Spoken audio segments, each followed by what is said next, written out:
मालदा हरिश्चंद्रपुर खाना नहीं है। दिन में बारिश, खुली हवा में दिन बीता। थोड़ी सी मदद की उम्मीद में एक प्रवासी श्रमिक की बुजुर्ग मां एक तृणमूल नेता, जिला परिषद सदस्य और तृणमूल ब्लॉक अध्यक्ष के पैरों में गिरती है। आप भी देखिए इस खबर को, मन दुखी हो जाएगा। देखते रहिए TNI 24। वो जमीन पर बैठकर उनके पैरों से लिपटी रोती हैं। मालदा के हरिश्चंद्रपुर में घटना। हरिश्चंद्रपुर थाना क्षेत्र के रंगईपुर गांव में बिजली के शॉर्ट सर्किट से आग लग गई और प्रवासी श्रमिक अंसार अली का घर पूरी तरह जलकर राख हो गया। घर में नकद 20,000 टका से लेकर सारा सामान जलकर राख हो गया। अंसार का परिवार और उनकी बुजुर्ग मां बारिश में खुली हवा में है।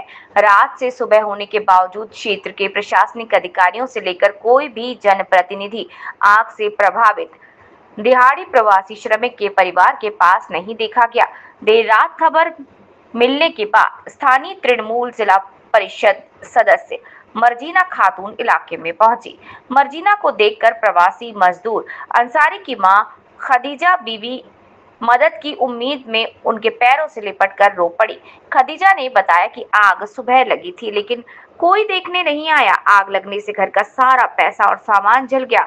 वो पूरे दिन अपने परिवार के साथ खुले आसमान के नीचे बैठी रही। उसे खाने का भी इंतजाम उसका नहीं हो पाया। मर्जीना ने कहा कि वो कोशिश करेंगे कि परिवार को सरकारी आवास मिले। दूसरी ओर इस तरह की घटना सामने आते ही विपक्ष मुखर हो गया। इस पूरे मामले पर राजनीतिक जंग छिड़ गई है। मालदा से रामचंद्र मंडल की रिपोर्ट। মর্জিনা খাতুনের পা কেন ধরলেন আপনি? মর্জিনা খাতুনের পা ধরা যে আমার ছেলেকে জানে একটা ঘর করে দেয়। আমার ছেলে মাথাটা কোথায় লুকাবে, আমার বউ পোতা কি কোথায় থাকবে, কার দুয়ারে থাকবে, ওই লেগে আমি মর্জিনা দিদির পা ধরেছি যে আমার ছেলেকে এখন ঘর করে দেবে। পঞ্চায়েত প্রধান, পঞ্চায়েত সদস্য, এলাকায় মন্ত্রী আছে, এরা এসেছিলেন? না, মন্ত্রী আসেনি, কালকে আসতে চেয়েছে। আচ্ছা, আমি চাচ্ছি যে আমার মর্জিনা দিদির হাত দিয়ে, মুখ্যমন্ত্রীর হাত দিয়ে আমার ছেলের এখানটা ঘর করে চাচ্ছি। আমার ছেলে মাথাটা লুকিয়ে থাকবে কোথায়? আমার ছেলের সংসারের 20,000 টাকা গেল, আমার ছেলের গহনা গাঁটি গেল, আমার ছেলের কাপড় ধরি যত গেছিল সব চলে গেল। আমার ছেলে কি করে খায়? এটাই তো আমাকে অনুরোধ চাই, এটাই চাচ্ছি।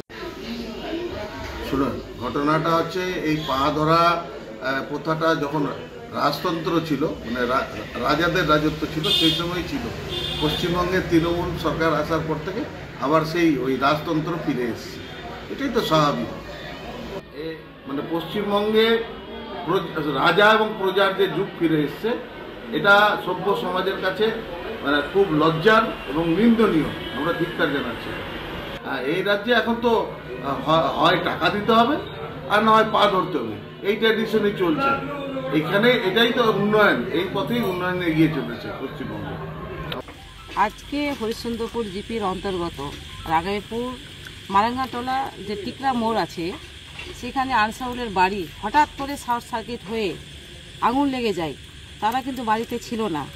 বাড়িতে একটা জিনিস পর্যন্ত বাঁচেনি, যে বাড়ির পরনের যে কি কাপড় পরবে, কালকে যে কি খাবে, সেটাও কিন্তু বাঁচেনি। সমস্ত জিনিস কিন্তু আগুনে ভূষীভূত হয়ে গেছে। আমি দেখলাম, দেখে আমি খবর পাওয়া মাত্র ছুটে আসলাম। আমাদের মাননীয় মুখ্যমন্ত্রী মমতা ব্যানার্জি, যারা অসহায় পরিবার, যারা মানে কোনো যদি হয়ে যায়, অসহায় পরিবারের পাশে